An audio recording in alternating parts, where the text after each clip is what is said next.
Esta es tu meditación diaria Conectados. Bienvenidos. Segundo libro de Crónicas, capítulo 26, versículo 5.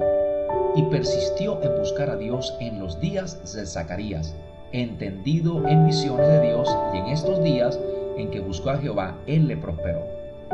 Zacarías era un vidente, un profeta de Dios. Su nombre significa Dios se ha acordado o el Señor ha traído memoria.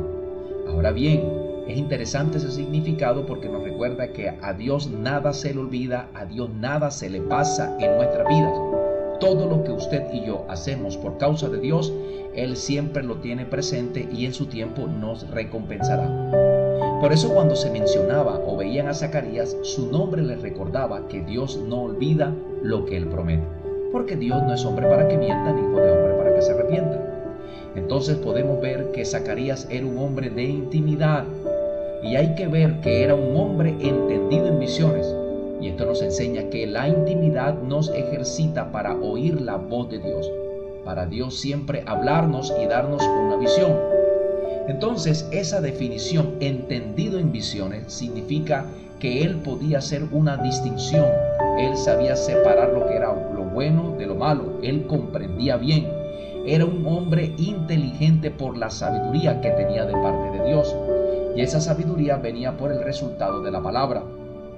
Es lo que el apóstol Pablo le dijo a Timoteo y también nos dice a nosotros, que desde la niñez has sabido las sagradas escrituras, las cuales te pueden hacer sabio. Qué tremendo, porque la palabra de Dios nos va a dar sabiduría para salvación, sabiduría para vivir por la fe, para ser fuerte ante cualquier circunstancia. Es lo que nos va a direccionar. Entonces Zacarías estaba adiestrado para moverse en lo profético, o sea, para moverse en la palabra de Dios. Él se movía en un ambiente profético, en un ambiente del Espíritu. Entonces, si nosotros queremos que el Espíritu Santo se mueva a nuestro favor, nosotros vamos a tener que movernos de acuerdo a la palabra de Dios. Sencillamente porque el Espíritu de Dios siempre se va a mover al compás de la palabra. Si usted se mueve en la palabra, entonces el Espíritu Santo se estará moviendo a su favor. Y yo quiero que usted reciba esto en su espíritu, porque la visión que Dios tiene para ti siempre va de la mano del conocimiento de su palabra.